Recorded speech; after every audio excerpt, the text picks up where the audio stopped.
Salut à tous, bienvenue dans Les Doigts dans la Prise, votre podcast de... Ah bah attends, elle est où mon intro ? Non, ça c'est l'intro de l'émission... Ah mais j'ai copié-collé le... Bon, bah c'est malin, je fais quoi maintenant ? Attends, j'ai une idée. On va aller sur le chatbot de OpenAI. Voilà, chatbot.ça, d'accord. Alors... Écris-moi 3 paragraphes d'introduction pour un podcast d'actualité sur la voiture électrique qui s'appelle Les Doigts dans la Prise. Bienvenue sur Les Doigts dans la Prise, votre podcast d'actualité sur la voiture électrique. Dans ce podcast, nous allons vous parler de l'évolution de la voiture électrique, des avancées technologiques, des politiques environnementales et des différents modèles disponibles sur le marché. Nous aborderons également les différents défis auxquels font face les constructeurs et les consommateurs, ainsi que les avantages et inconvénients de cette technologie en termes de coût, de performance et d'impact sur l'environnement. Rejoignez-nous pour une analyse approfondie et un débat passionnant sur l'avenir de la voiture électrique. Et voilà le travail. Bon, en vrai, c'est pas mal de laisser les machines travailler. En plus, ça permettrait probablement de faire des épisodes plus réguliers, mais ça n'a quand même pas la même chaleur. On va donc le faire en vrai. Bonjour à tous, bienvenue dans Les Doigts dans la Prise, votre rendez-vous sur la voiture électrique, la voiture autonome et les nouvelles mobilités, le seul podcast automobile qui ne met jamais de super samplon dans ses cornflakes le matin. Ravi de vous retrouver une fois encore. Je suis Cédric Ingrand. Et je suis Thomas Degois. Et voilà, au sommaire aujourd'hui, une très bonne nouvelle même, le prix des voitures électriques va baisser, il va même beaucoup baisser, même des constructeurs plutôt frileux d'ailleurs le reconnaissent aujourd'hui. Certains du coup imaginent de nouvelles façons de gagner de l'argent avec par exemple des fonctions déjà intégrées à la voiture mais qui ne seraient disponibles que sur abonnement. L'idée est allemande, ça veut pas dire pour autant qu'elle soit bonne. Surtout dans cet épisode, on va se parler de l'hydrogène qui, avec le temps, ressemble de plus en plus à une vraie fausse bonne idée, en tout cas pour la voiture personnelle. Et c'est pas moi qui vous le dis, on va entendre un producteur d'hydrogène qui vous le dit, et ça forcément, ça fait réfléchir. Mais d'abord Thomas, comment ça va ? Bah écoute, ça va. J'allais dire un peu fatigué, mais en fait, depuis que j'ai découvert le poème de Robert Lamoureux, L'Ode à la fatigue, que certainement les auditeurs connaissent. Moi je connaissais pas. Tu connaissais pas ? Oh, c'est génial. L'Ode à la fatigue. Ah ouais, L'Ode à la fatigue, je le recommande à tous les jeunes parents, tous les gens qui se sentent un peu fatigués. Et ça va vraiment les faire relativiser sur... voilà, comment on envisage la fatigue ? Est-ce que c'est plutôt un prix qu'on paye ou un prix qu'on reçoit ? D'accord. Et du coup, j'allais te dire que j'étais peut-être un petit peu fatigué, mais en fait, non, pas du tout. Je pète la forme. Je me sens plus le droit maintenant de me revendiquer fatigué. Donc ouais, ça roule. Et toi, ça roule ? Ça te donne des excuses pour te sentir fatigué ou Ouais, non, c'est pas ça. Enfin, non, bon, si on doit rentrer un tout petit peu dans un hors-sujet dès le début, disons que c'est l'histoire d'un mec qui dit à un autre, mais vous avez mauvaise mine, et l'autre il lui dit, bah oui, j'ai mauvaise mine, mais je m'en félicite parce que en fait, la fatigue, c'est le prix d'une journée d'effort, le prix d'une journée bien remplie, et finalement, quand on sait qu'on tient la vie de sa famille dans ses mains, etc. Ah oui, d'accord. Et tout un tas de trucs intéressants, bah du coup, c'est une récompense. En fait, la fatigue est une récompense, c'est que justement, s'il n'était pas fatigué, il mourrait de fatigue. Ouais, t'as un seul enfant, toi, en fait. Voilà, c'est ça. Et déjà, on sent que je m'en sors difficilement, mais ça commence à rentrer dans l'ordre. Déjà, t'as la justification a posteriori. Ouais. Bon, on revient au journal des bonnes nouvelles. Je le disais dans l'intro, le prix des voitures électriques devrait beaucoup baisser. C'est intéressant parce que, en fait, ça fait longtemps qu'on essaie de prédire le moment où, sur un modèle équivalent, le prix d'une voiture électrique va tomber en dessous du prix de son équivalent thermique. Mais vrai, sans subvention, sans rien. Il y a l'année dernière, je crois que c'est Transport et Environnement qui avait publié une étude de Bloomberg qui disait qu'en gros, ça se passerait à 2027. Et peu de temps après qu'on ait enregistré le dernier podcast, j'ai entendu, je me suis fait un peu violence, une interview de Carlos Tavares, le patron de Stellantis, qui est toujours pas, tu vois, il n'a pas encore fait son aggiornamento, c'est pas, il explique toujours que ça va lui poser des problèmes, mais quand même qu'il va faire, pendant ce temps-là, il investit quand même dans plein de choses, les batteries et le reste, mais il y a une espèce de double discours, on tirera ça au clair un jour. Mais il était en interview chez France Info et lui il expliquait que non, c'était plus proche que ça. Ce serait pour 2026, ce qui veut dire que, encore une fois, quand on dit oh là là c'est terrible, vous vous rendez compte, les voitures thermiques neuves vont être interdites en 2035. Je suis pas sûr que ce soit vraiment le problème. Moi, je suis même pas sûr qu'elles arrivent jusqu'à 2035, sauf exception, sauf quelques modèles particuliers, etc. Mais je pense que le cliquet... Tout dépend de quel marché on parle. C'est-à-dire tout dépend de quel marché on parle, mais c'est-à-dire qu'en 2035, c'est pour l'Europe qu'on interdit de vendre des voitures. Donc après, dans le reste du monde... Moi, je te parlais uniquement chez nous. Enfin, tu vois, bien sûr. Oui. Mais nos constructeurs à nous vont toujours continuer à construire des voitures. Et même beaucoup, à mon avis, ça... Restons sur le sujet du prix des voitures qui baissent, mais des VE qui baissent. Mais en tout cas, si on parle de 2035... on aura des choses à dire plus tard, je crois d'ailleurs là-dessus. Je ne peux l'exclure. Dans le podcast. Tu peux l'exclure ? Je ne peux l'exclure, c'était une Tu ne peux l'exclure. Alors gardons ça pour tout à l'heure. Ouais. Ça risque d'être intéressant. Ce qui est intéressant, c'est qu'évidemment, cette baisse des prix, elle se fait sur fond d'augmentation des ventes. Et ça, c'est bien de voir que les choses que tu pouvais prédire se déroulent devant tes yeux. On oublie, mais il y a quoi ? Il y a 3 ans, 2019... les ventes d'électriques, c'était moins de 2% du marché. Sur le mois de septembre, c'était 12,7%. Et là, on parle d'électrique, hein, pas d'hybride, rien de tout cela. Donc, c'est quand même énorme. Ça va doubler, Ça va être triplé de 2018 à 2020, je crois, et ça va encore doubler de 2020 à 2022. Et forcément, quand il y a cette tendance-là, tout le monde se polarise et tout le monde investit dans des chaînes de prod qui sont vraiment dédiées à l'électrique. Donc, du coup, il y a des coûts qui sont lissés. Ouais. On prévoit, surtout qu'en plus, ils ont une vision quand même de combien de voitures ils vont devoir vendre. Tu vois, ils savent à peu près quand même. Donc, du coup, ils peuvent tabler sans être vraiment frileux. En tout cas, moins frileux que ce que ça pourrait l'être si on découvrait un marché comme ça où on connaissait pas les futures ventes. Donc, du coup, fatalement, ça va lisser le prix des voitures. Si tu rajoutes à ça le prix des packs de batterie. C'est surtout ça, en fait. Je pense que l'un des leviers, parce que une fois que tu as retiré la batterie, le reste de la voiture est un truc pas très compliqué. Enfin, évidemment, je vous la fais à gros traits, parce que ça reste quelque chose d'assez sophistiqué, mais c'est pas, c'est pas dingue. La batterie, c'est un gros poste de dépense, évidemment, pour la voiture. Et justement, je crois que c'est toujours Transport Environnement qui estime que le prix des batteries neuves, au kilowattheure, en gros, devrait décroître de près de 60% d'ici 2030. Enfin, entre 2020 et 2030. Donc, c'est aussi une des explications qui fait que, ça va continuer à baisser. On va peut-être finalement arriver à des voitures vraiment, vraiment pas chères. Et après avoir exploré des segments de gamme un petit peu haut, parce qu'évidemment, c'est là qu'il y a de la valeur à aller chercher, on retombera peut-être à des choses moins chères. Sauf chez Tesla, peut-être, qui continue toujours, qui me surprendra toujours vraiment. Quand je vais sur la page du site et que je vois la TM3 à 53 000 €. Oui, on est quand même encore sur un marché un petit peu particulier. Je regardais chez Tesla, où il s'est passé ce truc bizarre. Tu citais le prix de la Model 3, qui était censé être qui était le modèle d'entrée de gamme, en attendant qu'il sorte une Model 2 ou autre chose, mais qui apparemment concernera d'abord la Chine, une une citadine pour eux en gros. Donc le modèle 3 de base était passé à 53 000 et ils ont sorti, on l'a vu il y a quelques mois, le modèle Y qui est censé être plus cher mais qui est moins cher. Et alors plus bizarre. Ça a été une espèce de boule de bowling sur leur marché, c'est-à-dire que ça a tout éclaté, tout simplement parce que la demande aidant, les possesseurs de Model 3 récentes pouvaient espérer la vendre à peu près à leur prix d'achat, voire même plus cher, voire même assez cher pour acheter une Model Y neuve. Enfin, quand tu y réfléchis, ça n'a pas de sens par rapport à ce qu'on sait du marché automobile. Mais alors, ce qui s'est passé, c'est qu'il y a plein de gens qui ont commandé cette fameuse Model Y à 49 000 € avant subvention, et puis qui ont attendu qu'on leur annonce l'arrivée de la voiture pour mettre la leur en vente. Seulement, entre les deux, évidemment, ils étaient, je sais pas combien, à essayer de revendre, à faire reprendre leur Model 3 à Tesla, que Tesla a baissé les prix de reprise parce que tout à coup, ils se retrouvaient face à un stock de voitures d'occasion qu'ils n'étaient pas sûrs de pouvoir écouler.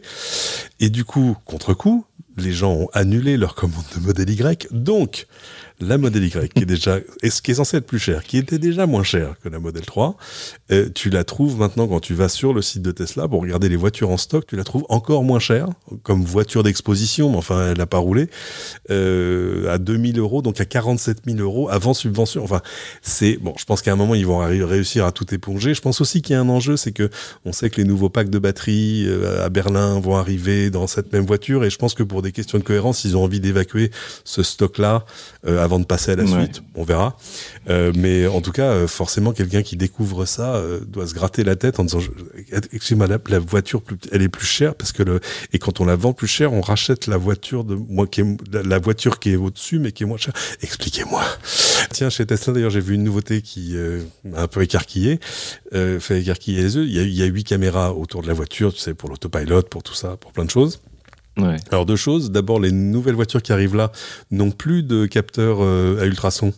C'est le truc que tu trouves sur toutes les voitures quand tu bip, bip, bip, bip, bip, bip, bip. Et ça fait pas bip, bip, bip, mais enfin, ça fait autre chose.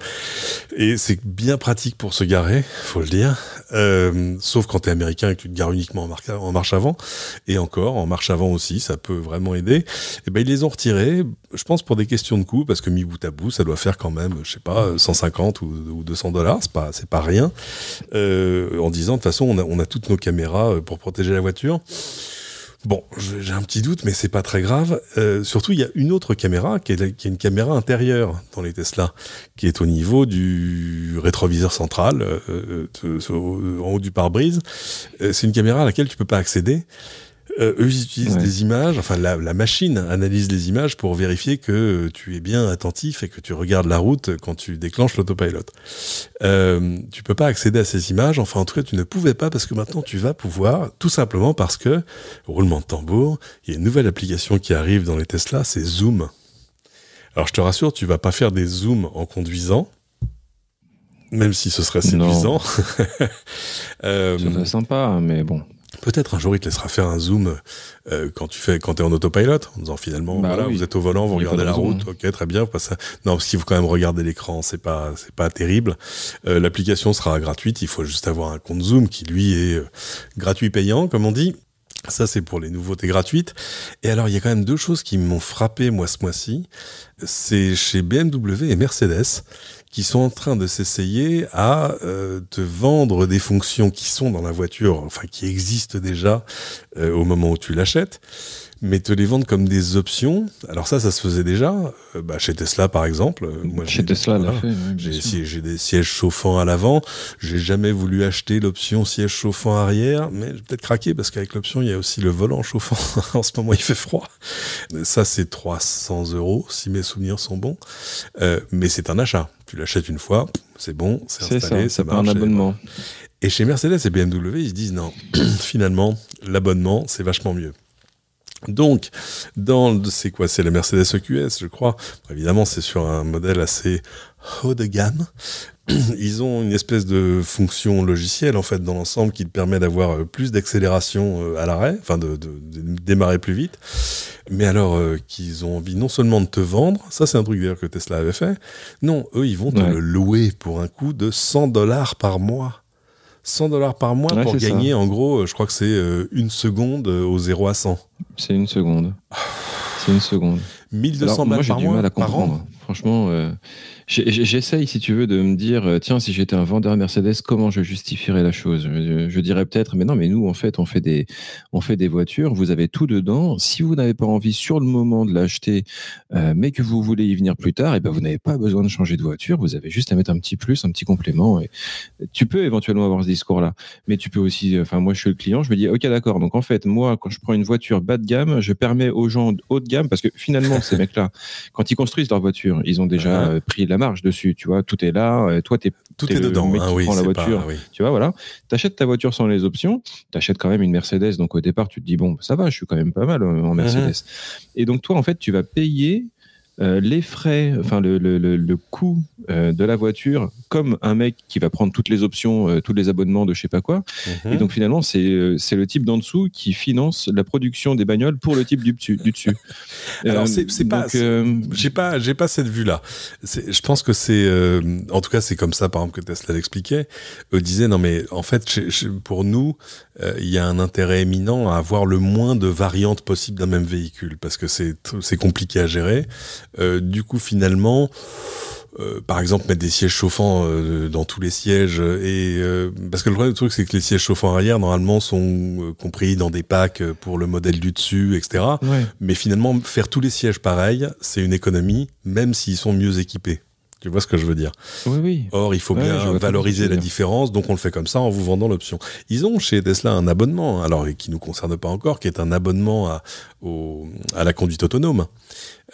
Parce qu'ils te le vendent pour je sais plus combien, 7 000, 8 000, 9 000, 12 000, ce qui est cher, mais ils permettent aussi de le prendre par abonnement au mois. Et à la limite, ça, je peux comprendre. Te dire, tiens, pour les vacances, pour mon mois de vacances, je vais rajouter la conduite autonome parce que je vais faire pas mal de routes, ce sera sympa, etc. Super, je comprends. Ah ouais, 100 balles, 200 balles, je sais pas combien, je crois que c'est 2 ans. Mais alors, te dire, je vais payer $100 ou 100 € par mois pour gagner 1 seconde au démarrage, d'abord, je sais pas, je comprends pas. Voilà. Et chez BMW, c'était quelle fonction qui faisait par abonnement? Mais je crois que c'est les sièges chauffants. Et là aussi, je ne sais plus. C'est-à-dire que je sais pas. Moi, à la limite, je veux bien, mais il faut que tu aies l'option d'acheter ou de louer. Te forcer à la location d'une fonction, c'est voilà. Sauf pour l'autopilot, parce que tu peux en avoir une utilisation vraiment saisonnière. Oui, tout à fait. Oui, mais à la limite, tu peux aussi décider de l'acheter parce que tu te dis que ça va rajouter aussi de la valeur à ta voiture. Aussi, oui, tu peux aussi. Mais tu peux le faire.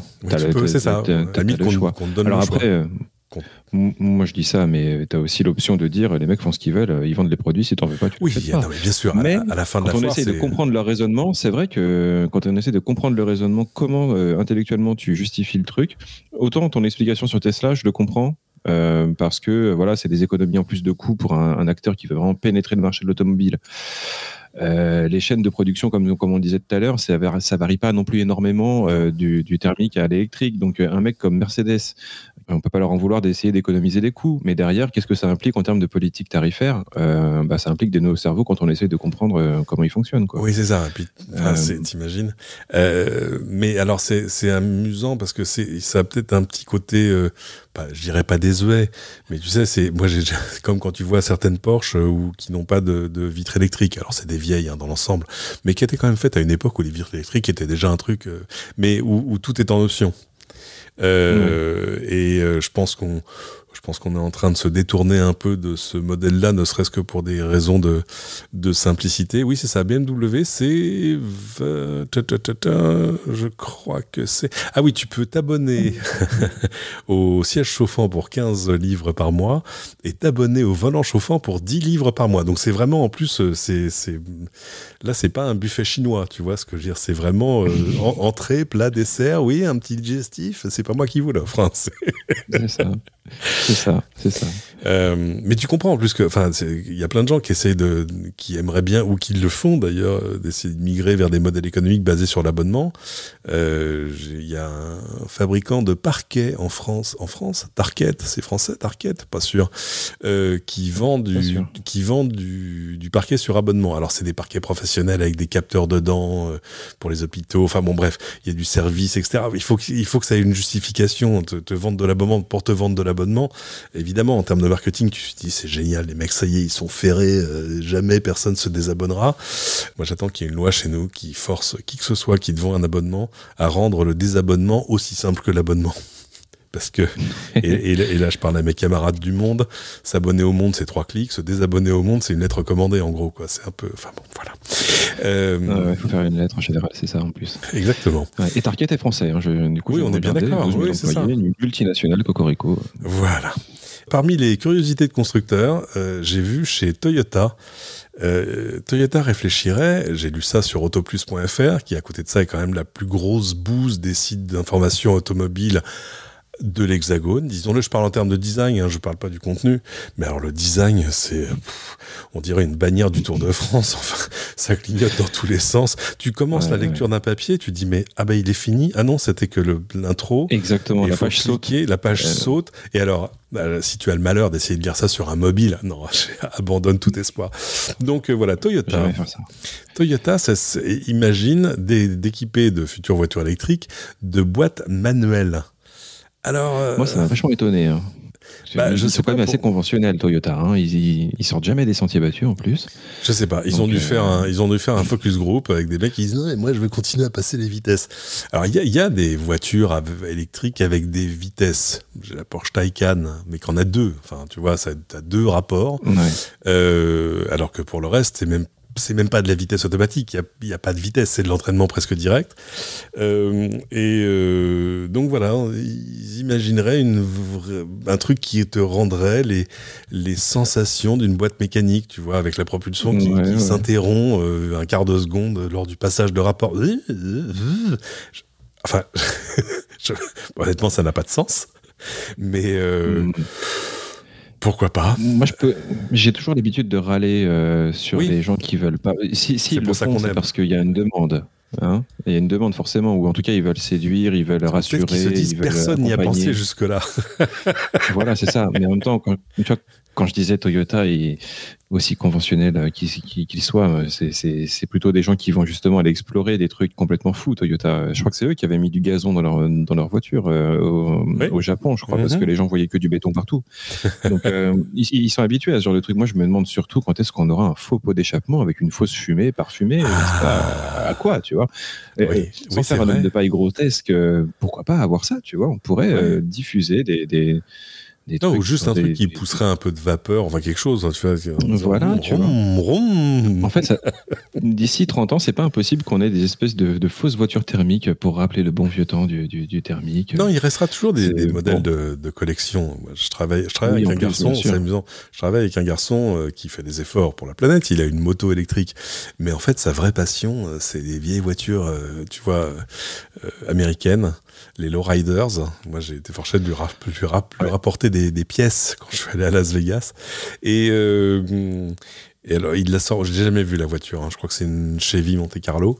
Je l'ai jamais vue et pour cause, elle suce 20 litres au 100, donc c'est absolument dispendieux de la sortir. Mais je comprends cette passion-là. C'est pas le truc avec lequel tu vas travailler tous les jours, quoi. Donc c'est pas. Non, mais évidemment la passion thermique, ça se comprend. Il y a pas de souci quand tu regardes sous le capot de super voiture, quand tu regardes 2-3 vidéos de chez Villebrequin, par exemple, tu comprends complètement le délire, quoi. Il y a pas de souci. C'est de l'horlogerie, c'est magnifique, comme aller visiter une cathédrale. Ça n'a pas beaucoup d'usage pratique au quotidien, mais c'est très impressionnant. Comme aller voir les pyramides. Alors, Honda d'ailleurs a dit que eux, ça les intéressait pas de faire des fausses boîtes manuelles, mais c'est vrai que ça n'a quand même pas beaucoup de sens. Ah oui, j'en viens à un truc que je promettais dans le sommaire, et c'est intéressant parce que c'est un sujet un peu récurrent, on n'en parle plus. C'est l'hydrogène. Combien de fois j'entends non mais l'électrique c'est une passade. Faut attendre l'hydrogène. Bon, ça y est, il commence à y avoir des documents un peu probants, des choses un peu synthétiques que moi je partage en ligne ou que je partage même en direct, parfois en mail, à des gens qui me disent non, mais faut attendre l'hydrogène. Dans le dîner, ma première question, c'est tu sais combien ça coûte un plein d'hydrogène ? Et personne ne sait. Je dis mais tu t'es pas posé la question avant de te dire que c'est le futur. Et puis après, la question que je pose, c'est surtout, c'est parce qu'il y a des taxis à hydrogène maintenant, et je leur dis mais il vient d'où votre hydrogène ? Et ils savent pas. On en parlait dans le dernier épisode. Il y a deux façons de produire de l'hydrogène. Il y en a une qui est plutôt vertueuse, où tu utilises de l'électricité pour sortir en gros des atomes d'hydrogène de l'eau. Le mot m'échappe. Le principe, c'est c'est l'électrolyse. L'électrolyse, merci. C'est l'électrolyse. On enregistre cet épisode un peu tard. J'ai eu une très longue journée. Oui, l'électrolyse, évidemment. Et puis, l'autre, c'est le reformage du méthane. Et là, c'est dégueulasse, disons-le. Mais bon, c'est un sale job, mais il faut bien que quelqu'un le fasse, parce qu'on a besoin d'hydrogène dans l'industrie, on a besoin de... Voilà. Le problème, c'est que c'est pas avec ça qu'on va sauver la planète en mettant des voitures à hydrogène sur les routes. J'ai écouté et découvert ce mois-ci une remarquable conférence sur le futur des transports, organisée par des gens très sérieux. C'était au Collège de France. Les vidéos sont en ligne. On vous mettra des liens dans les notes de l'émission. Et alors surtout, dans le lot, il y a une allocution que j'ai suivie avec grande attention, qui est signée Nathalie Schmitt. Nathalie Schmitt, si tu veux, dans l'ensemble, c'est pas n'importe qui. C'est la directrice scientifique et de la recherche et du développement de l'air liquide. Alors, on va être très clair, l'air liquide, ils font de l'hydrogène. L'air liquide, ils ont toute intention de continuer à faire de l'hydrogène. L'air liquide, ils sont très intéressés à tous les plans gouvernementaux sur l'amplification de l'hydrogène vert, le machin, etc. Donc, je m'attendais un peu à, tu vois, un truc sur, ouais, l'hydrogène, c'est génial, on va en mettre partout, c'est super. Et quelle n'a pas été ma surprise d'écouter et d'entendre ceci. Donc, les véhicules légers, aujourd'hui, un véhicule léger, donc il y a à peu près 40 000 voitures individuelles en circulation dans le monde qui fonctionnent à l'hydrogène, donc essentiellement en Californie, en Corée et au Japon. Mais ce qu'on dit, c'est que finalement, la voiture à hydrogène ne sera pas la voiture de monsieur et madame tout le monde. C'est-à-dire qu'en termes d'usage, la batterie est bien plus intéressante. Là où effectivement le véhicule à hydrogène peut jouer un rôle sur les véhicules légers, ça va être plutôt sur des flottes commerciales, des flottes de taxis par exemple, donc des usages avec énormément de kilomètres par jour, un besoin de recharge assez rapide. Donc les principaux fabricants aujourd'hui qui développent des voitures à hydrogène, donc c'est Hyundai, Toyota et Mirai. Voilà, donc, tout ça on savait, mais autant dire que le début, enfin c'est pas le début, je crois que c'est la 12e ou 13e minute de sa démonstration, je suis tombé de ma chaise, parce que vraiment je m'attendais pas à ça, que l'air liquide te dise non mais l'hydrogène c'est pas un truc pour la voiture personnelle. Au moins on gagne un temps fou. Et encore les cas qu'elle donne sur les taxis. Ouais, dès que tu passes 500 km, 400 ou 500 km d'autonomie, le taxi fait sa journée. Alors après, il y a des taxis qui roulent le jour et la nuit, enfin bon, ouais, peu importe. Mais soit, très bien, je comprends le truc. Voilà, je vous mettrai là encore le lien vers la vidéo en question, parce que ça vaut d'être écouté du début à la fin. C'est quand même assez intéressant ce qu'elle dit. Hein. C'est assez honnête, et c'est ça qui est bien, c'est que... Ah voilà, c'est un truc de scientifique. Elle dit les choses. Voilà. Après, il y a 2-3 trucs où quand même, quand elle dit par exemple que la densité énergétique de l'hydrogène est 3 fois supérieure à celle de l'essence, oui, certes. Au kilo. Oui, mais voilà, est-ce que tu prends en compte le fait que il faut 7 litres d'hydrogène pour avoir l'équivalent d'un litre d'essence? Donc, oui, voilà, non, tu vois, il y a des informations qu'on donne, celles qu'on donne pas sont aussi intéressantes. L'hydrogène est un carburant efficace. Une fois que tu l'as fait, sa production l'est beaucoup moins, l'acheminement est compliqué, le stockage est très compliqué. Enfin, c'est pas c'est pas à mettre entre toutes les mains. Il y a un vrai problème sur les stations parce que, en gros, une station à hydrogène c'est 1 million. Donc c'est difficile de recréer ex abrupto un gros réseau de distribution. Et puis c'est très volatile.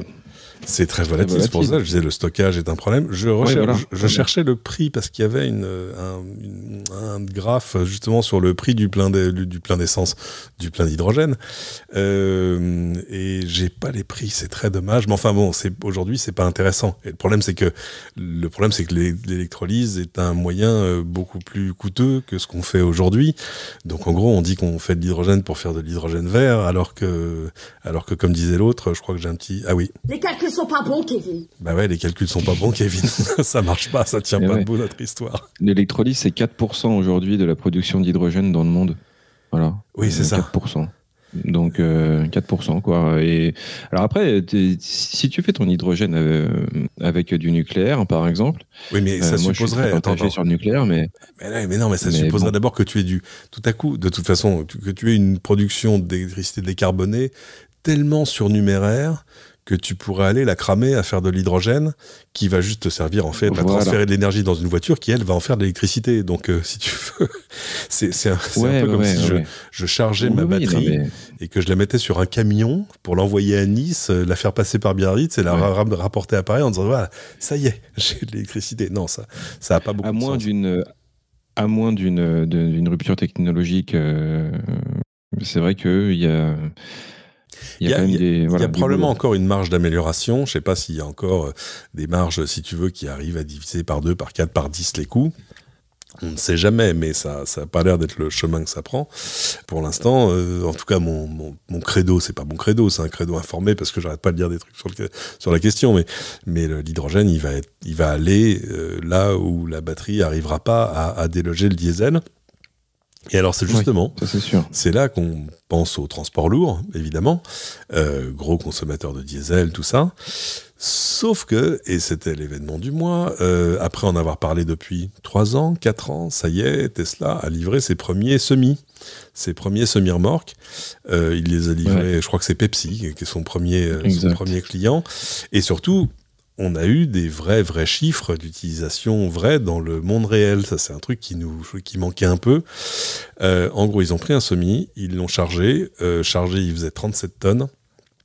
Et il a fait 800 km sur une recharge. Mais alors attends, il n'y a pas un truc comme quoi on connaît pas la vitesse moyenne ou la vitesse, tu vois, il n'y a pas un truc comme ça? Il l'a pas fait à 40 km/h non plus. Ah non, je dois confondre avec un mec qui a fait je sais plus combien de bornes sans recharger sa Tesla. Ou sa Mercedes. Parce que j'ai confondu le dossier. Parce que si tu prends une Tesla qui te dit qu'elle a 300 ou 400 km d'autonomie et que tu te mets à rouler à 30 à l'heure sur le périph' parisien sans jamais t'arrêter, tu vas en faire 1000, hein, c'est pas... c'est pas ça, bien sûr. Ce qui veut dire que là, sur des trajets de 800 km sur une recharge, sur une charge, c'est-à-dire sans même recharger, là aussi, on est en train de réduire le domaine de la lutte de l'hydrogène à terme. C'est-à-dire que tout à coup, ça concerne plus du tout la livraison locale, et même pour de la longue distance, 800 km au volant d'un gros camion, faut les faire quand même. Hein, c'est pas quand tu roules à 90. Donc bon. Renault aussi. Ça coûte 37 tonnes, Renault, voilà, justement, ce que je me demandais. Le prix des camions, c'est très cher, mais j'ai pas les prix en tête. Renault, justement, a dévoilé aussi ses premiers poids lourds électriques. Alors là, je pense que ce sera plus pour du local, parce qu'ils affichent une autonomie, en gros, de 300 km.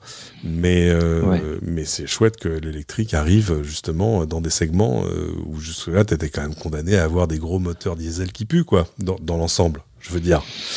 On racontait le mois dernier la forfaiture du Parlement européen qui a dit que finalement hydrogène vert, hydrogène gris, regardez, on va mettre un sticker hydrogène vert sur votre hydrogène qui est fait qui est fait par électrolyse, mais même si vous faites de l'électrolyse avec de l'énergie issue du charbon ou du gaz, etc.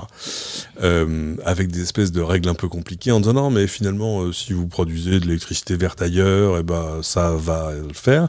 Et on se demandait d'où ça sortait, parce qu'en fait, jusque-là, c'était quand même pas le chemin que prenaient les parlementaires européens. Eh bien, il y a un magazine en ligne que je connaissais pas qui s'appelle Euractiv et qui dit exclu. C'est l'Allemagne qui est intervenue pour retarder la réglementation européenne sur l'hydrogène vert.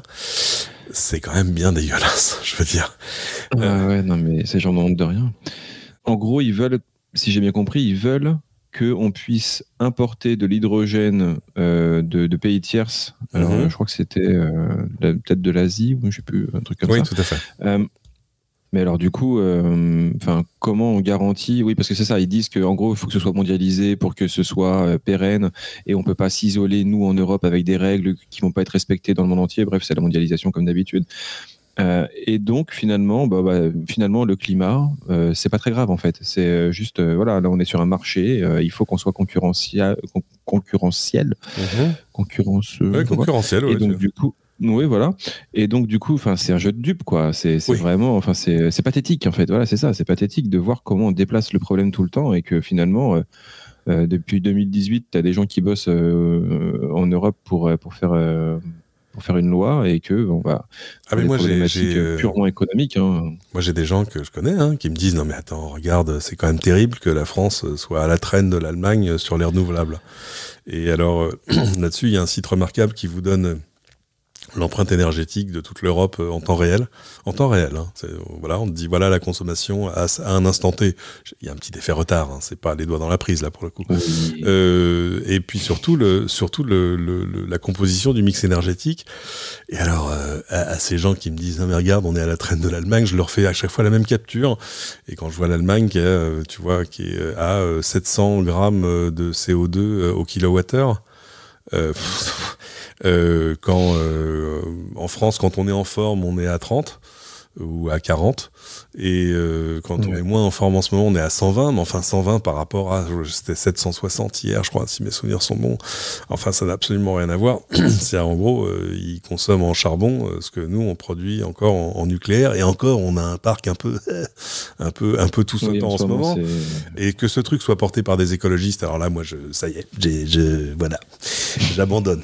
La boucle est bouclée. Non, mais la boucle est bouclée, c'est juste terrifiant. Je voyais un bouquin qu'a sorti le patron du site reporter.net, où c'est des arguments, où on te dit que en fait le nucléaire c'est une espèce de curiosité française, mais ça n'a pas de, et tu dis putain les mecs, mais faites des règles de 3 quoi.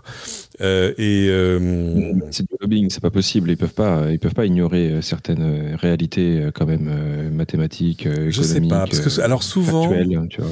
Souvent, parce qu'en fait, même quand on sonde d'ailleurs maintenant les électeurs qui votent écolo, maintenant ils sont majoritairement plutôt soutien du nucléaire, en disant bah oui, on a une électricité décarbonée, c'est quand même bien d'avoir un moyen pilotable de la produire. Et je pense qu'il y a toute une génération de vieux écolos qui eux sont rentrés dans la politique au travers de le nucléaire c'est mal parce que le nucléaire a aussi un bras militaire. Mais bon, ça c'est un peu, j'ai pas envie, je sais pas terminé, mais enfin c'est pas, c'est pour moi honnêtement c'est pas le débat du moment. Disons ça, que oui, alors après bon, tu sais les stickers nucléaire machin, nucléaire, etc. C'était ça. Hein. Mais en même temps, tu te prends une attaque sur une centrale nucléaire, là, tout d'un coup, le bilan humain. Il est là, hein, donc, alors que si tu te chauffes au charbon, au moins tu es sûr que ton bilan humain est catastrophique. Ouais, non, mais c'est vrai qu'on réduit l'aléa. Non, là tu me fais un sophisme du faux dilemme. T'es pas obligé de faire l'un ou l'autre. Je suis pas d'accord. C'est un argument fallacieux, monsieur. Non, tu peux aussi envisager En fait, en gros, tu peux aussi te remettre en question sur ton mode de vie carrément, tu vois, et se dire bon, est-ce qu'on peut pas partir du principe qu'il faudrait décroître, tu vois, carrément. Ouais, enfin, est-ce qu'il y a un seuil à partir duquel on se dit qu'il y a des trucs, enfin, c'est bien que le train de 8 heures parte à 8 heures.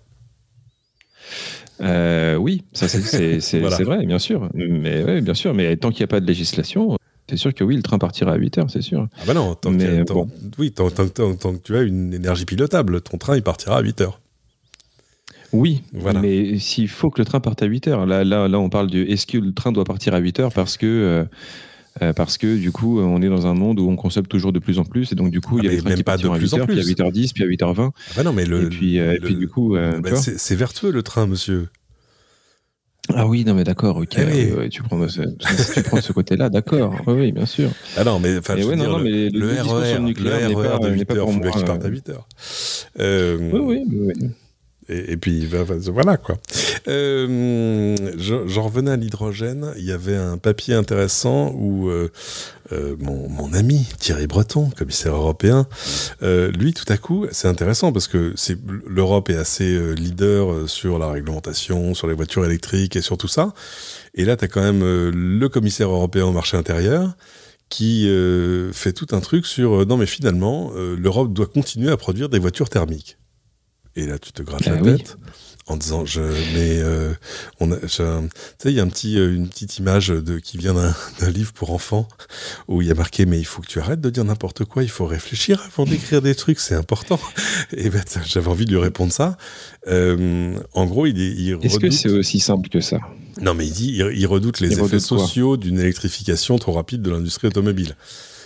Ah oui, moi je comprends avec Clément Beaune, qui rejoint ça aussi, mais avec d'autres arguments.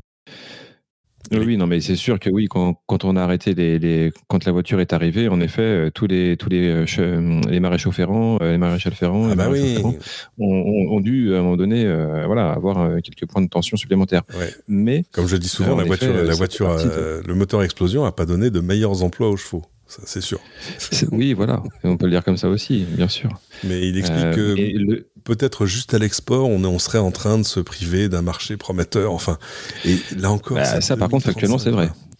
Ah, mais factuellement, c'est vrai. D'autant que c'est 2035, mais qu'il y a quand même une revoyure en 2026. Oui, parce que ça, 2035, je l'avais pas vu, c'est cool. celle-là. Ben oui, et c'est pour ça que c'est ça donc je voulais parler au tout début, mais je me suis dit on va se le garder pour après. Ouais, vas-y.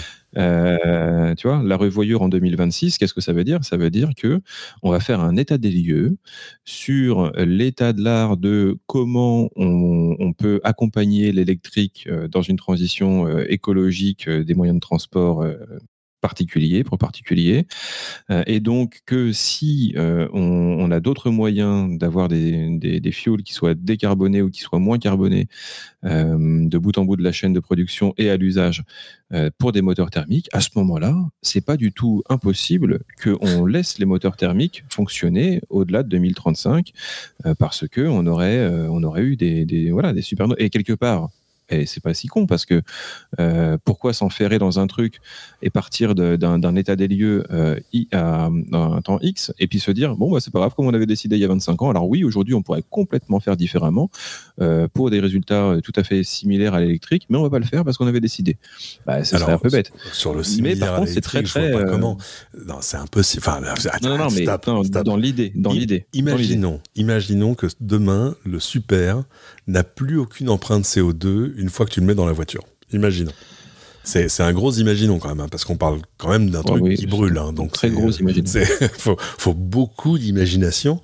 Il resterait quand même à la fois le problème d'efficacité thermique de ces moteurs. Enfin, c'est-à-dire que c'est quand même, ça produit d'abord de la chaleur avant de produire du mouvement. C'est un peu la différence entre, tu vois, une pompe à chaleur et une cheminée ouverte, à peu de choses près. Ouais, il y a une très grande entropie. Oui, tout à fait. Et voilà. Puis, c'est pas comme si l'industrie avait pas eu le temps de réfléchir à ces choses. Mais bien sûr. Mais c'est très cynique hein, comme truc. Hein. On est bien d'accord, hein, t'inquiète pas. Hein. Ah bah là, pour le coup, les plus cyniques des cyniques, c'est Shell, qui annonce qu'il travaille sur un carburant plus propre pour 2035. Ouais. Ah, ils sont forts. Hein. Les étoiles se sont alignées. Ah, c'est extraordinaire. Moi, je trouve ça formidable qu'ils y arrivent maintenant. Un mois après que le Parlement européen ait voté la fin du thermique en 2035. C'est un peu compliqué. C'est-à-dire que je vois, mais au moins ça permet de freiner. Tu vois ce que je veux dire? Et de toute façon, tout ce qu'on entend depuis longtemps consiste à freiner, à dire non, mais regardez. On avait quand même entendu des trucs extraordinaires. Je souviens d'un constructeur, mais je sais plus qui c'était, qui disait non, il est important de garder le bon mix énergétique dans l'énergie des voitures. Voilà le genre de phrase où tu sais, quand tu écoutes les mots, j'aimerais bien qu'il y ait un mot pour décrire ça. C'est-à-dire, tu entends une phrase qui sonne comme frappée au coin du bon sens, et puis quand tu l'écoutes vraiment, tu dis mais ça veut rien dire. Le mix énergétique, enfin, je sais s'il y a une énergie qui est mieux que l'autre, tu prends la meilleure des deux. Enfin, il y a pas de. Alors si. Je peux te répondre. Il y a un mot. Ça s'appelle la novlangue. Ce sont des mots valises qui veulent rien dire, et il y a même un générateur de phrases comme ça qui existe. Voilà. Oui, mais là, c'est pas de la novlangue parce que le mix énergétique, c'est un truc. C'est un sophisme. Oui, c'est un sophisme en effet qui porte un nom et qui en fait consiste à quand tu l'entends tu ne peux être que d'accord en fait. Oui, c'est fait exprès pour piéger les gens dans une rhétorique où ils peuvent être que d'accord. Notre président fait souvent des trucs comme ça. Oui, c'est le truc où jamais tu pourrais dire bah non c'est pas vrai. Bah oui, enfin d'accord, ok, très bien, mais après quand tu l'analyses tu te dis mais non mais en fait ça ne veut rien, enfin ça n'a pas de sens, ça ne voilà. Donc voilà, il se pourrait que les pouvoirs publics autorisent la vente de voitures thermiques après 2035, à la condition majeure quand même que celle-ci utilise un carburant neutre en émissions carbone. Ouais, alors voilà. Bon. Et ça a des limites évidemment, c'est que si on parle bien des e-fuels dont on entend parler régulièrement, en fait, déjà on parle que du CO2, mais on parle pas du NOx, parce que le NOx, il est... Oui. Ouais, mais tu vois, on condamnerait quand même les gens à avoir une une pollution de l'air quand même sur encore des décennies finalement, parce que le NOx dégagé par ces e-fuels sont exactement les mêmes à l'usage que les NOx dégagés par l'essence classique issue d'énergie fossile. Alors on sait pas en fait, parce qu'on sait pas exactement de quoi il s'agit. Alors pour Shell, Shell, on ne sait pas trop parce que c'est du conditionnel. Mais il y a d'autres e-fuels quand même qui sont déjà, qui se font déjà et dont on sait qu'en fait, en gros, comme tu disais tout à l'heure d'ailleurs, justement, on brûle toujours quelque chose dans un moteur. Donc, du coup, il y aura toujours une pollution. Enfin, il y aura toujours des émissions. Voilà. Alors, ils expliquent que ce serait une alternative très bas carbone dérivée de matières premières biosourcées. C'est bien, ça permet de placer bio. Ah bon, alors si c'est bio... Mais oui. C'est Max Havelaar. C'est Max Havelaar qui va vous fournir votre carburant. Et la promesse, c'est de réduire les émissions de CO2 de 70% par rapport au carburant pétrolier, alors pour le coup, sur l'ensemble du cycle production-utilisation. Ok. Bon. Produire de vraies essences à partir de matières végétales. Mais là aussi, enfin, c'est un peu comme quand on dit on va utiliser de l'électricité verte pour produire de l'hydrogène. C'est-à-dire qu'il faudrait qu'on ait tellement d'électricité qu'on puisse en gâcher entre guillemets pour l'utiliser là où les batteries seraient plus efficaces. Et là, c'est exactement la même chose. C'est-à-dire que c'est comme s'il y avait aucune tension sur les productions de céréales, quoi. Bah oui. C'est ce dont parlait aussi l'Union européenne parce qu'il y avait un terme qui posait en fait un petit problème, ou en tout cas une incertitude. C'était que pour utiliser l'énergie verte pour fabriquer de l'hydrogène par électrolyse, il fallait utiliser seulement les surplus. Alors je sais plus comment ils appellent ça exactement, mais il y avait l'Allemagne disait mais qu'est-ce que c'est ce truc-là? Et justement, est-ce qu'on peut virer ce truc? Parce que non, mais en gros, regardez, les éoliennes tournent la nuit, à un moment où personne consomme. Bah tiens, on va utiliser l'électricité surnuméraire pour produire de l'hydrogène. Ouais. Dans la vraie réalité vraie, en tout cas sur tous les parcs qu'on a jusque-là, c'est rare qu'on surproduise, tu vois, au point de... Voilà, on est plutôt en tension totale partout, tout le temps.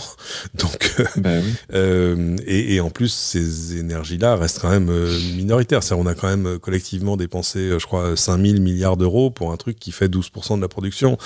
Donc, c'est pas d'une immense rentabilité, c'est pas inintéressant, et c'est intéressant de continuer en plus à les développer et à les améliorer.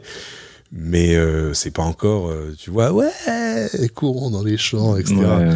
J'étais frappé, moi, je regardais, pour des raisons que je n'expliquerai pas, le prix de l'électricité en Italie. Et je suis tombé de ma chaise. Alors au début, je dis, attends, c'est super pas cher. 7 centimes le kilowattheure. Ah ouais, c'est quand même largement, plus de 2 fois moins cher que chez nous. Et grave était mon erreur. Les 7 centimes, c'était la taxe au kilowattheure. C'était pas le prix. Tu sais à combien il est, le prix du kilowattheure régulé heure pleine normale en ce moment? 1,30 €. 1,30 €. Et là, tout à coup, j'ai un peu mieux compris pourquoi j'ai pas vu beaucoup de voitures électriques sur les routes à l'été dernier. Et du coup, je m'explique pas pourquoi les quelques fois où j'ai chargé là-bas, j'ai chargé vraiment à vil prix, parce que c'était à des prix qui étaient inférieurs à ceux des tarifs régulés. J'ai pas trop compris comment, enfin bon. Mais c'est atrocement cher. Chez nous, on est à quoi? 16, 18, 19 centimes, 23 sur toujours, ce truc-là, etc. Ouais, je crois que ça y est, mais ça va augmenter en janvier-février. En espérant que ça rebaisse vite. Mais t'as entendu ce truc-là aussi sur le... T'as entendu ce truc-là sur le prix de l'électricité qui allait devenir plus cher que le gasoil, là? Il y avait une émission, je te l'avais envoyé où... mais ça c'est courant. Ah mais ça je l'ai entendu 1000 fois. Oui, c'est ça. Je me suis dit, tiens, je vais le titiller, je vais lui envoyer ce truc-là, mais tu l'avais déjà vu, non, mais ça c'est un truc qu'on entend il y a déjà presque un an. Je crois qu'il disait ça, ou l'anglois, je l'ai entendu dans la bouche de François Langlais, t'as raison, mais il n'est pas seul, loin de là.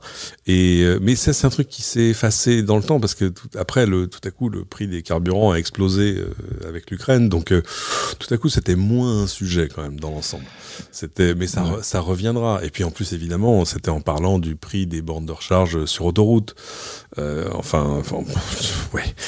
encore, on était dans le royaume des fausses comparaisons. Mais c'est pas grave, on s'habitue à ce genre de choses. Au bout d'un moment, on finit par développer une espèce de carapace. C'est une carapace. Voilà, exactement. On parlait de l'Europe. Autre chose qui est en train de changer en Europe, on le disait, hein, l'Europe commence à regarder en fronçant un peu les sourcils les hybrides rechargeables en disant ouais, en fait, apparemment il y a plein de gens qui vous utilisent en gros comme des thermiques, parce que si vous ne rechargez pas une hybride rechargeable, ça a aucun intérêt d'avoir une hybride. Alors c'était pas très vrai pour les possesseurs particuliers qui eux ont tendance à recharger leur voiture parce que c'est une vraie économie. Mais alors par contre, pour les flottes de véhicules d'entreprise, apparemment, ils ont toujours quand même gardé leur carte de carburant dans la boîte à gants. Hein. C'est pas... voilà. Ils s'embêtent pas avec ça. Du coup, les subventions pourraient s'effacer et le marché a déjà réagi parce que l'hybride rechargeable recule pour la première fois en Europe. Est-ce que j'avais des chiffres? C'est l'Association européenne des constructeurs qui communique les chiffres, c'est PHEV, donc ces véhicules électriques hybrides, ont représenté 8,5% des ventes de voitures neuves en Europe entre juillet et septembre, et ça a baissé de 6% sur un an, donc ça y est, c'est maintenant inférieur aux ventes de l'électrique. Ces courbes-là, ça y est, se sont croisées, et les constructeurs s'attendent à ce que les ventes d'hybrides rechargeables continuent de baisser, surtout évidemment si les subventions s'évanouissent. Ça a baissé de 6% ou à 6%? Ça a baissé de 6% pour tomber à 8 pour tomber à 8,5%. Ah oui, d'accord, ok. Voilà. Okay, ça marche. C'est une baisse de 6% sur un an, 184 000 véhicules vendus. C'est assez logique parce que si tu n'utilises pas le moteur électrique de ton hybride, tout à coup c'est juste le pire des deux mondes. C'est que tu as une voiture avec deux motorisations, tu en utilises une seule.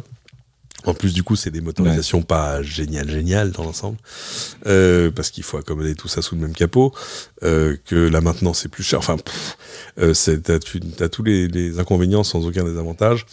Bon. C'est pas génial. Donc c'était un mal utile pour passer à l'électrique, on va dire. Oui, c'est ça. It's a gateway drug, comme on dit, tu vois. Ouais. Et puis c'était rassurant, je pense, pour plein de gens. Mais ça, je peux le comprendre. Parce que tant que tu l'as pas fait, tu peux pas savoir qu'en fait, ta vie va changer, mais plutôt dans le positif. Bon, moi, je suis assez rassuré là-dessus, parce que c'est vrai que quand les chiffres étaient tombés, disant que finalement, tu avais des parcs d'entreprises où les mecs rechargeaient jamais, tout à coup, c'était un peu parce que ça, c'est quand même des voitures lourdes dans l'ensemble. L'ADEME, l'Agence de maîtrise de l'énergie et de l'environnement, a sorti un rapport, en gros, pour dire jusqu'où une voiture électrique peut être écologique. Alors, il y a toujours un petit sourcil qui se fronce quand on parle de l'ADEME, parce que l'ADEME s'est quand même rendu coupable dans le passé de rapports absolument félons et mal foutus, mal calculés, enfin, bref, qui ont fait beaucoup de mal à la cause. Mais c'était juste avant le mondial de l'auto, donc juste après qu'on ait enregistré le dernier épisode du podcast, que l'agence a fait un bilan des atouts environnementaux. Alors ça y est, ils ont arrêté de se battre contre, il était temps. Ils avaient déjà un peu viré leur cutie là-dessus il y a quelques temps. Le calcul, c'est toujours de dire à combien de kilomètres est-ce qu'une voiture électrique compense l'empreinte environnementale de sa production par rapport à son équivalent thermique. En gros, il vous dit que, et ça on le savait, que pour les très légères, ça va très vite maintenant. Au bout de 15 000 km, en gros, pour une voiture moyenne, c'est 30-40 000. Et puis, pour des voitures plus grosses, pour certaines, il faut attendre peut-être 70 à 100 000 km pour que les courbes se croisent. Alors, jusque-là, très bien. Le seul problème que j'ai avec ce rapport, c'est la façon dont ils ont choisi d'exprimer la chose. Ils l'ont pas exprimé en poids de la voiture ou voilà. Eux, ils ont dit, en gros, il faut que votre batterie fasse maximum 60 kWh. Enfin, 60 kW. Et alors 60 kW, c'est vrai que ça couvre l'essentiel du marché. Il reste vraiment que des berlines luxueuses et ce genre de choses qui dépassent ça. C'est rare de dépasser 60, 65. Après, il y a des choses jusqu'à 100 et au-delà, mais l'essentiel des voitures que tu vois sur les routes, la mienne c'est 55. Voilà, on est dans ces eaux-là. Le problème, c'est que le problème c'est un problème de poids et de production des batteries. Donc à la limite, il aurait mieux fallu exprimer ça peut-être en poids de batterie, parce que le problème c'est que demain, dans le même poids et la même empreinte, on va produire des batteries qui auront plus de capacité. Et là, on vous dira, ah, mais non, elle fait plus 60 kW. Bah oui, mais elle est plus légère et elle a une empreinte inférieure à celle des 60 kW d'avant. Donc c'est encore un truc qui risque de pas tenir très longtemps dans le temps. Ça va mal vieillir. Voilà, c'est une stat qui a toutes les chances de mal vieillir. Bon, écoutez, on va pas s'en plaindre. Ça y est, il y a 1 million, ça y est, de voitures électriques en France. Dans les chiffres d'ailleurs de vente de septembre, il y a un truc marquant, c'est qu'il s'est vendu plus de voitures électriques que de diesel. Et ça fait quand même plaisir à voir. C'est pas, t'imagines, on t'aurait dit ça il y a 5 ans, on t'aurait dit, laisse tomber, c'est pas possible. Ouais, carrément, ouais. Très bon papier dans Le Monde aussi sur, on disait bon, c'est compliqué, qui passe à l'électrique d'abord. Il y a les gens qui sont dans des grandes banlieues, dans des conurbations, enfin en gros des gens qui ont un habitat individuel où ils n'ont pas de souci à brancher une voiture sur le courant. Ok, très bien. C'est plus compliqué pour les citadins. Et c'était plus compliqué pour les gens qui sont à la campagne, la vraie. Mais ça, c'était pas pour une question de recharge, c'était pour une question d'offre, où il fallait des voitures plutôt pas chères et puis plutôt avec de l'autonomie, parce que quand t'es à la campagne, t'as tendance à quand même faire de la route, quoi. Quand tout est à 30 bornes de chez toi, voire plus. Et donc, bon papier du Monde qui est allé rencontrer ces ruraux convertis à l'électrique. Dans le lot, alors il y a de tout. Hein, et alors il y a un truc que j'ai vu, et il va falloir que je creuse ça. On m'a cité sur Twitter le cas d'un garçon qui a un Kangoo électrique, qu'il a depuis plus de 10 ans, plus de 15 ans, je sais plus, racheté à la Poste. Alors, il en est ravi. D'accord. Il a fait je ne sais combien de kilomètres avec, à la campagne. Il a une batterie, alors là, l'ADEME serait ravi. Hein. La batterie, elle est pas lourde, elle fait, je crois, 14 kilowatts. C'est peu, disons-le. Hein. Donc, c'est vraiment un truc qui va faire 70-80 kilomètres, qui va faire moins de 100 bornes en tout cas. Et il expliquait lui-même que souvent, il fallait qu'il recharge 1 ou 2 fois dans la journée quand il avait des trajets un peu plus longs que les autres. Mais évidemment, tout à coup, le coût de maintenance est ramené à 0, etc. Donc, je me suis gratté la tête en disant, mais c'est vrai que la Poste, il se trouve que je suis à côté, mon bureau, de l'autre côté de la fenêtre, j'ai des studios de télé et un centre de distribution de la Poste. Et donc, je vois plein de camions, de camionnettes électriques qui rentrent, qui sortent. Et la Poste réforme ses véhicules au bout de quelques années. C'est pas très très long. Et les revend. Et donc, je suis allé gratter en disant, mais où est-ce qu'on peut aller racheter des voitures de la Poste ? Eh bien, il y a des ventes. Elles sont en ligne. Ouais. Vous tapez voiture électrique occasion La Poste et on peut racheter des Kangoo électriques ou équivalents pour 3 000 €. Ce qui tout à coup fait réfléchir. En plus, c'est bien parce que j'avais vu un type qui disait il y avait rien en dessous de 6 000 €, mais peut-être que ça date un petit peu. Ça 170 km d'autonomie. Ça 170 km d'autonomie, c'est limité à 110. Ouais. Pour de la citadine. Ou peut-être que c'est des récentes, ça, parce que s'il l'a acheté il y a 10 ans. Ouais, ça, c'est des récentes. Mais je pense aussi à des gens qui ont des PME pour faire de la livraison, ce genre de choses, c'est merveilleux, quoi. Accessoirement, s'ils sont parisiens, ils peuvent la garer gratuitement, ce qui est quand même un privilège de classe. Donc, je sais pas, ou comme deuxième voiture, c'est à creuser. Moi, je serais en plus assez candidat à la garder, peinte en jaune. Parce que t'as t'as une voiture de la Poste, quoi. En gros, personne va t'emmerder. Tu te mets en warning. Tu vas recharger à Lidl, t'es raccord. Voilà, nickel. Donc, je sais pas, c'est à creuser. Tout comme, alors c'est amusant parce que régulièrement, je croise des voitures électriques un peu différentes. Et j'ai 2 exemples en tête. Une fois, j'étais à pied. Bon, et là, je vois remonter une espèce de ça ressemblait à c'est Lotus, la TR7, la voiture du prisonnier, tu vois, l'espèce de roadster anglais avec des roues au bout de 2 bras, très très collé au sol, ambiance voiture de course des années 50-60. Et très bien, je la vois et il remontait une pente, je m'attendais à entendre un truc pétaradé, là j'entends. Je dis merde, c'était une électrique. Arrêtez-vous, monsieur, je veux savoir c'est quoi la voiture, comment vous avez fait. Et alors, plus simple, je me suis retrouvé, le pauvre, derrière une Autolib. Peinte d'ailleurs dans une couleur un peu violette, au feu. Ça faisait longtemps que j'avais pas vu quelqu'un rouler en Autolib. Et donc, évidemment, j'ai voulu en savoir plus. Donc, je l'ai suivi. Donc j'ai fait un détour par rapport à ce que je crois que j'allais au bureau, je suis arrivé en retard. Je l'ai suivi. Le type flippant, quoi. Suivi, je pense qu'à un moment il est regardé dans son retour en disant qu'est-ce que c'est que ce chelou. Et j'ai pas trouvé le moyen et surtout je me disais mais je fais quoi? Je lui fais des appels de phare, je le klaxonne, je sors au feu pour aller taper à sa vitre, enfin bon. Et j'ai voulu d'ailleurs à un feu, donc je suis sorti, mais le feu est passé au vert et il est reparti, je me suis klaxonné, enfin bon, je l'ai fait rapide. À un moment j'ai dit j'ai plus d'autre choix, à un moment il faudra juste que j'accélère et que je lui coupe la route pour qu'il s'arrête. Mais je pense que ça va mal finir. Ou tu prends sa plaque et puis t'appelles tes copains chez, je sais pas, mais. J'ai pas de copains qui savent, chez lui, non, j'ai pas ce genre d'amis. Mais je me suis dit que c'était peut-être pas la meilleure des entrées en matière. Oui, bonjour, c'est pour un podcast. Mais que te coupe la route, te jette sur le trottoir, non, ça va pas aller. Donc voilà, si vous conduisez une Autolib, je sais que Bolloré, parce que c'était Bolloré qui les produisait. Ouais. Et qui les opérait, si mes souvenirs sont bons. On a revendu énormément dans des enchères pas chères, donc on les trouvait là aussi aux alentours de 3, 4, 5, 6 000 euros. Mais ma vraie question, c'était la batterie. Parce que la batterie des Autolib avait un vrai problème, c'était qu'elle était faite pour soit rouler, soit être en train de charger à une station de recharge. Ce qui était ça le modèle. On les garait jamais n'importe où, les Autolib. Il fallait les rapporter à une station et les brancher. Et c'était pas du lithium-ion ou du LFP. Non, c'était des batteries à... Ça me reviendra. Mais moi, j'avais été refroidi parce que, en gros, il fallait que ça recharge et même une voiture chargée continue à consommer 500 watts. Ce qui est un problème au prix du kilowatt actuel.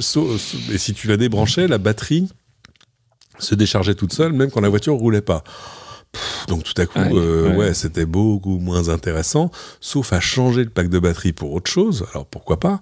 Mais quoi? Enfin donc voilà, je suis très curieux je suis sûr en fait, si je grattais un peu, comme pour tout le reste, il y a des groupes Facebook là-dessus, j'en suis sûr. Il y a des groupes Facebook de possesseurs d'Autolib. Il faut juste que j'aille les voir pour comprendre un peu. Des batteries au lithium métal polymère. Oui, enfin c'est ça, c'était exactement. Et c'était des batteries moins chères à produire, mais qui avaient donc ce vrai problème, enfin qui n'était pas un problème par rapport à l'utilisation qui était faite des Autolib, mais enfin c'était assez consommateur en énergie pour la recharge, parce qu'il fallait continuer à la recharger, c'est quand même le truc qui s'use même quand tu l'utilises pas. Et donc voilà. Je suis assez curieux de ça parce que ce serait une sacrée chouette deuxième voiture, parce qu'il y a 4 places. Contrairement à une Citroën Ami, enfin à toutes ces choses, ou à certaines chinoises, ou à tout ça. Et 4 places, c'est bien. Moi je dis, voilà. Parmi les choses qui freinent le développement de la voiture électrique, on le dit depuis le début, il y a la peur de oui mais je vais charger où? Eh bien Enedis a la bonne idée de faire une espèce de baromètre annuel sur le comportement des possesseurs de véhicules électriques pour leur demander quand est-ce qu'ils rechargent, où est-ce qu'ils rechargent, tous les combien, etc.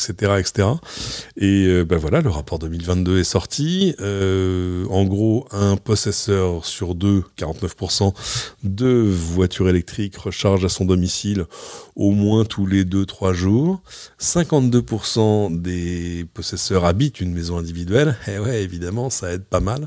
Il y en a 7% qui rechargent moins d'une fois par semaine. Et alors, il y a 11%, mais qui sont ces gens qui rechargent jamais ou presque jamais? Ok. Ouais, j'en ai compris. Mais qu'ils achètent une voiture et puis après c'est terminé. C'est ça. Voilà, quoi. La batterie est vide, je la rapporte. On leur demande comment est-ce que vous rechargez. Là, c'est intéressant.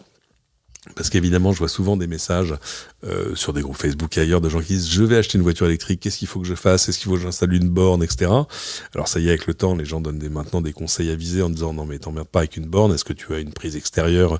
Est-ce que vous avez par exemple une prise extérieure sur laquelle vous pouvez brancher une tondeuse ?» C'est un bon test. Si la réponse est oui, alors vous pouvez recharger comme ça, en attendant de savoir si votre utilisation de la voiture, etc., nécessite une vraie bonne borne de recharge. Et donc, l'enquête nous apprend que 56% des gens rechargent sur une prise électrique classique, 30% sur une prise renforcée comme les Green Up, etc. En gros, c'est une prise de 120 normale, mais qui supporte un peu plus de puissance et surtout qui ne va pas fondre. Et seuls 14% ont une borne spécifique ou une wallbox de recharge rapide. Donc là encore, c'est plus... en fait, dans la vraie vie réelle, c'est plus vraiment un problème. Ouais. Sauf évidemment qu'il faut arriver à installer de l'électricité où tu gardes ta voiture. Et on le voit bien quand c'est dans de l'habitat collectif quand c'est pas neuf. Parce que ça y est, maintenant, les immeubles neufs, dans les parkings, il y a de l'électricité partout. Ouais. Mais redéployer de l'électricité, je vous la souhaite bien bonne. Même si c'est un droit, vous pouvez le faire. Mais voilà, ça demande d'aller... Qu'est-ce que je suis heureux de plus avoir de réunion de copropriété, tu peux pas savoir. Enfin bref, vous irez voir le reste de l'étude, c'est intéressant. On leur demande est-ce que vous pilotez votre recharge. Ça c'est intéressant pour l'avenir justement quand on parle de délestage et de choses comme ça. Alors 1 sur 2 utilise la programmation horaire dans le véhicule, j'imagine pour charger en heure creuse. 1 sur 3 utilise l'application sur smartphone du constructeur et puis d'autres ont des gestions d'énergie un peu plus compliquées. Je pense qu'il y en a aussi plein qui rechargent au boulot, en fait, tout simplement. Comme toi. Ben oui, comme moi. Ils leur demandent déjà quelle est la proportion des gens qui seraient prêts à décaler leur recharge pour rendre service au réseau. Je pense que tout ça va revenir dans la conversation. Mais évidemment, pour l'instant, la raison la plus sérieuse de décaler sa recharge au creux de la nuit, bah, c'est fondé sur l'envie, comme dit le rapport, de réduire sa facture d'électricité. Qu'est-ce qu'il nous restait à couvrir ? Ah bah Lidl. Ah, Lidl, le magasin préféré des Français, qui déploie maintenant pas mal de... Moi, j'en vois maintenant dans des Lidl, des bornes de recharge. Alors, pendant un temps, elles étaient gratuites. Donc forcément, le succès était garanti. Moi, je connaissais des gens qui allaient à 20 minutes de chez eux pour recharger leur voiture, puis qui rentraient à pied chez eux pour la laisser la nuit. Enfin, c'est bon. Bon, maintenant, apparemment, le gratuit a vécu, même s'il y a encore des magasins qui te laissent une demi-heure ou 1 heure de charge gratuite, ce qui est quand même vachement sympa. Puis au moins qui garantit que tu pourras rentrer chez toi. Et pour le reste, c'est payant. Mais c'est pas juste... Il y avait des trucs où il y avait 1 borne, 1 ou 2 bornes. Là, j'ai vu un magasin plus récent qui avait 6 bornes. Eh bien, alors, où était-ce ? À Villefranche-sur-Saône. Ils se sont alliés à ABB. ABB, c'est cette entreprise qui, entre autres choses, qui font plein de trucs, ABB, déploie des réseaux de recharge. Et ils ont 13 places de stationnement, accessibles 24/24, à recharge rapide. Et ce qui est rigolo, c'est qu'ils... Et ultra rapide. Et ultra rapide. Et ce qui est rigolo, c'est qu'ils ont mis un panneau comme un panneau de station à essence, avec le prix de l'électricité selon que tu peux mettre sur un chargeur à 22 kW, à 90 kW, à 160 ou 180 kW, ou à 360 kW. Et non, ça dépote. En gros, c'est 25 centimes pour 22 kW et 40 centimes le kilowatt pour les choses plus rapides. Je trouve ça chouette. Je pense juste quand même aux conducteurs qui vont passer devant ce panneau en pensant que c'est le prix du super. C'est quoi ? 40 centimes le super. Viens vite, on va chez Lidl. Ça va être en tout cas une bonne publicité pour la voiture électrique du coup, parce que c'est bien toujours d'afficher quand même des prix aussi bas, tu vois, genre c'est... Ouais, alors mais c'est même 2 fois, c'est même 2 fois moins cher que le superchargeur de Tesla. Ouais, non, mais non, parce que les prix ont baissé. Vois... Non, les prix ont rebaissé. On est repassé à 32 centimes ou 33 centimes, un truc comme ça. Il y a toujours une variation, il y a des endroits où ça a remonté, etc. Enfin, on s'est aperçu que c'était dynamique et que, en tout cas, l'évolution n'était pas juste uniquement vers le haut, parce que c'est vrai que, ouais, 60 centimes, ça commence à faire mal, hein. Commence à faire un peu mal. 30 ou 35, oui, ça va, tout va bien. C'est pas, non, c'est bien. Parce que, surtout, ça va montrer à des gens normaux ce qu'est la normalité d'avoir une voiture électrique et de la brancher quand tu vas faire tes courses. Et que c'est normal. C'est ça. Tiens, ici, quand tu peux récupérer 100 km en 3 minutes. Bah oui. Je veux dire, voilà, ça laisse pas indifférent. Je veux dire, 100 km en 3 minutes. Ah non, ça laisse pas du tout indifférent. Je tiens ici à remercier encore une fois Costco qui met des bornes gratuites à la disposition de ses clients. Alors il y a que 2 magasins en France, hein, mais c'est pas voilà. Ça fait toujours plaisir. Et en plus, c'est du 7 kW ou du je sais plus combien. Enfin, c'est tout à fait correct. Et c'est un moyen de fidélisation absolument redoutable. Qu'est-ce qu'il nous restait à voir? Si, des nouvelles sur le lithium. Moi, j'ai appris 2 trucs. D'abord, Imerys, qui est une entreprise qui fait de la mine, va ouvrir une mine de lithium dans l'Allier. C'est pour 2028. C'est pas mal parce que ça permet d'envoyer leur tweet à tous les gens qui disent mais il y aura jamais assez de choses pour faire des batteries. Non, arrête de dire des conneries. Voilà. À la limite, une mine suffit à couvrir l'essentiel des besoins de la filière française. Et alors j'ai vu une autre chose en Alsace. Il y a un endroit où ils veulent faire de la géothermie. Et ce qui est un truc courant, on en voit en Auvergne et ailleurs. Et ce qui est intéressant, c'est que en faisant de la géothermie, tu fais remonter de l'eau souterraine, et il y a des endroits où cette eau souterraine contient du lithium. Donc tu fais d'une pierre deux coups, tu vois, tu chauffes le village et en plus tu récupères le lithium qui est dans l'eau. Donc ça aussi, à mon avis, ça a de l'avenir. J'aimerais bien aller voir ce genre de choses et puis alors aller voir quand on ouvrira pour de vrai des nouvelles mines de lithium chez nous. Mais c'est pas les seuls, hein, parce que là aussi il y a des choses en Auvergne-Rhône-Alpes et dans l'est de la France. Ouais, dans un ancien podcast aussi qu'on avait fait un ancien épisode, on avait découvert qu'il y avait une mine, alors je ne sais plus si c'est où elle était, mais elle pouvait permettre de couvrir le parc, un renouvellement de parc sur 30 ans, un truc comme ça, ou 100 ans, je sais plus, c'est un truc monstrueux. On va devenir pays exportateur de lithium. Pourquoi pas, hein, et alors surtout, évidemment, parce que le sujet revient couramment, il faudrait que je retrouve un tableau absolument confondant sur les métaux, en général, la production de métaux et de minerais dans le monde, chaque année, qui est un truc évidemment énorme. Et en gros, il y a 3 catégories de métaux. D'abord, il y a sa seigneurie, le roi, le fer, où on en produit, je sais plus combien, est-ce que c'est 3 milliards de tonnes, enfin je sais plus, enfin c'est absolument monstrueux, de fer ou de minerais. Il y a un deuxième groupe de métaux qui sont les métaux courants, tu vois, le cuivre, le machin, c'est bon, très bien. Et puis après, il y a les métaux précieux et techniques. Et alors dans précieux et techniques, on a l'or, l'argent, le palladium, le machin, là, les vrais métaux rares, et puis le lithium et le cobalt. Et là, je suis tombé de ma chaise, décidément je tombe beaucoup de ma chaise. Ces métaux techniques représentent en volume, j'ai peur de dire une bêtise, ça aurait été vachement bien que j'ai mon tableau sous les yeux, mais je crois que c'est 0,04% de la production minière. C'est-à-dire que c'est presque rien. C'est pas délirant. C'est important, mais c'est presque rien. Et donc voilà, quand on vous dit on va violer, on va détruire la terre pour ouvrir une mine de lithium, renvoyez-les sur les mines de cuivre, les mines de machin, enfin toutes les autres choses que l'on sort du sol jusque-là. 0,0. Après, je sais pas si, je sais pas combien il y a de façons d'extraire le lithium, mais celle qu'on avait vue à Contresens, il s'agit juste de choper des carottes de saumure et de les laisser sécher au soleil. Hein, donc, c'est comme pour, j'allais dire, c'est comme pour des mines de sel. Non, c'est pas des mines de sel, comme pour des marais salants, j'ai envie de dire. Oui, voilà, c'est ça. J'entendais Aurélien Barraud, que je respecte énormément, que j'adore comme mec, évidemment, c'est génial.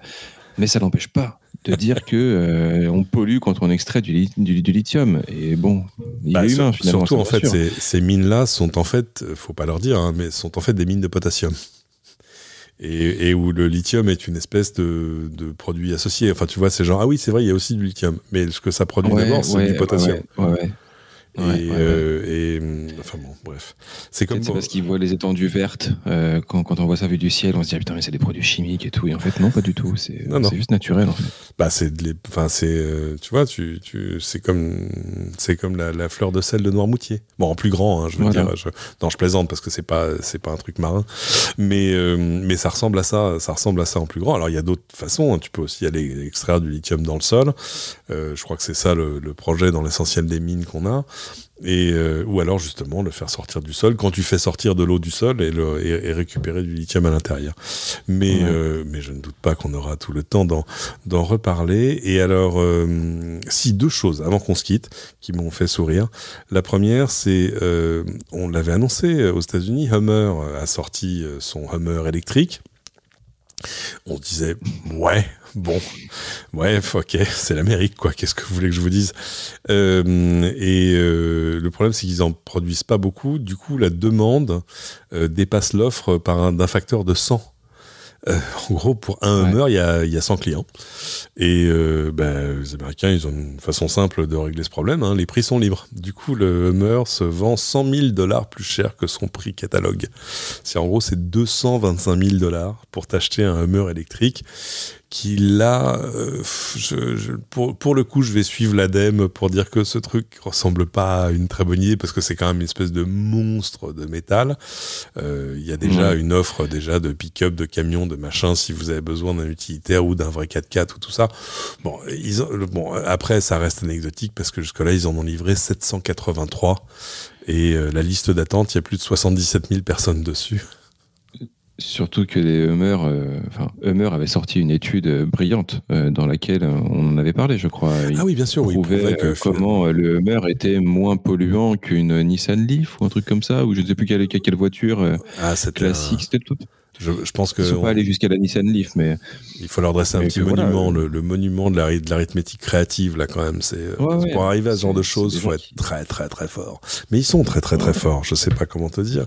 Et alors du coup c'est intéressant parce qu'il y a des gens qui ont des vieux Hummer et qui eux se demandent du coup s'il y aurait pas un intérêt à les transformer en électrique. C'est pas con. D'autant que tu peux reprendre des moteurs d'ailleurs. Ah oui tiens si on parlait tout à l'heure du semi remorque de Tesla. Et là aussi j'ai découvert un truc confondant parce que je me posais la question de dire mais quel moteur ils font. Ils ont forcément fait des moteurs sur mesure pour le semi. Eh ben pas du tout. Le semi de Tesla, donc pour tirer ses 37 tonnes, il tourne avec 3 moteurs de Tesla Model 3. Non. Je te promets. C'est 3 moteurs de Tesla Model 3. Alors ça par contre, ouais. Et alors là, faut imaginer, c'est des moteurs, c'est des petits trucs, hein, ça pèse 20-25 kilos.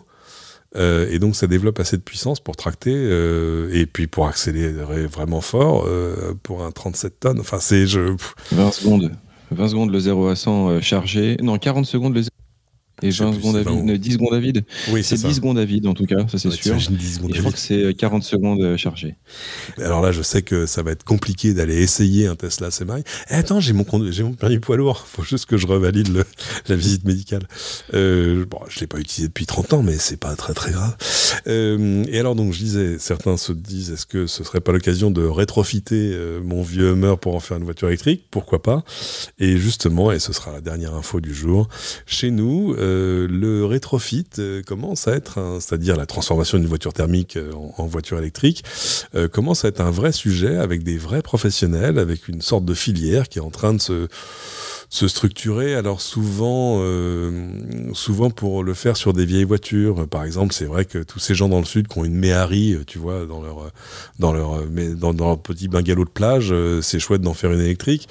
Mais l'État vient de mettre en place une enveloppe de 20 millions d'euros pour soutenir les spécialistes du rétrofit et pour les encourager dans cette voie. Donc c'est rigolo parce qu'on va se mettre à voir. Alors la 2 chevaux évidemment est une candidate, c'est évidemment. La 4L en attendant que la nouvelle 4L électrique qui ressemble plus à un SUV sorte chez Renault. Mais je voyais des photos avec des coupés 504 de Peugeot. Qu'est-ce que c'était beau. Mes parents ont une 504 avant. J'adorais cette voiture. Et d'autres qui le font sur des vieilles Mini, des Fiat 500, des etc. Je pense qu'on va aller chercher un professionnel de la profession pour lui faire parler de son métier et puis de ce que ça coûte vraiment, de ce que ça veut dire vraiment et de ce que tu peux arriver à faire avec ta voiture rétrofitée, parce qu'évidemment ça marche pas pour toutes les voitures. Enfin en gros, ces boîtes-là arrivent à définir des process pour quelques modèles avec les dimensions des batteries qui tiennent dans le coffre, dans le machin, etc. Après tout ça peut être fait sur mesure, mais je pense que ça coûterait bien moins cher. La promesse, c'est d'arriver à transformer une vieille thermique en électrique pour 5 000 euros. C'est pas mal, 5 000 euros. C'est pas mal. Il faut voir ce qu'il y a dedans et comment ça fonctionne, etc. Mais franchement, 5 000 euros, ça fait plaisir, oui, c'est sûr. Eh bien, écoute, rendez-vous est pris. On s'en parlera au prochain épisode.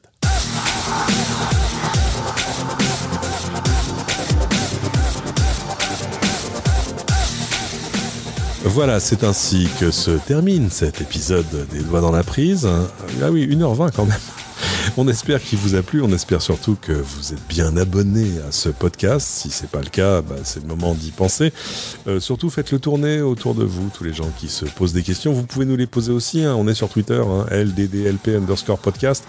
Vous cherchez Cédric Ingrand ou Thomas Degois, @Cédric et @Thomas Degois. On sera ravis de vous répondre. Si vous voulez soutenir ce podcast, qui je vous rappelle est gratuit, donc vous en avez toujours pour votre argent, il y a plusieurs façons simples et toujours gratuites, évidemment s'y abonner, parlez-en autour de vous, ça c'est déjà fait, et le plus important, allez sur votre plateforme de podcast préférée. Alors attention, il y a des gens qui vont sur Apple Podcast par exemple et qui nous posent des questions. C'est bien, mais il y a d'autres moyens de se parler que les pages de commentaires d'Apple Podcast. Mais évidemment, 5 étoiles et un commentaire positif permet de rendre le podcast plus visible encore et nous faire regagner la position de number one qu'on a perdu parce qu'on le fait pas assez souvent pour remonter dans le classement. Enfin, si, je crois que le mois dernier, on est remonté à numéro 3, numéro 2, numéro 4, et non, je sais plus qui est le premier, mais c'est pas grave, c'est pas une compétition. Moi, je n'ai que des amis dans ce métier. Voilà, Les Doigts dans la Prise, une production signée Streamstar, enregistrée dans les sublimes studios de Heavyweight, porte de la Chapelle. On vous embrasse, bonne route, à la prochaine. Salut Thomas. Salut.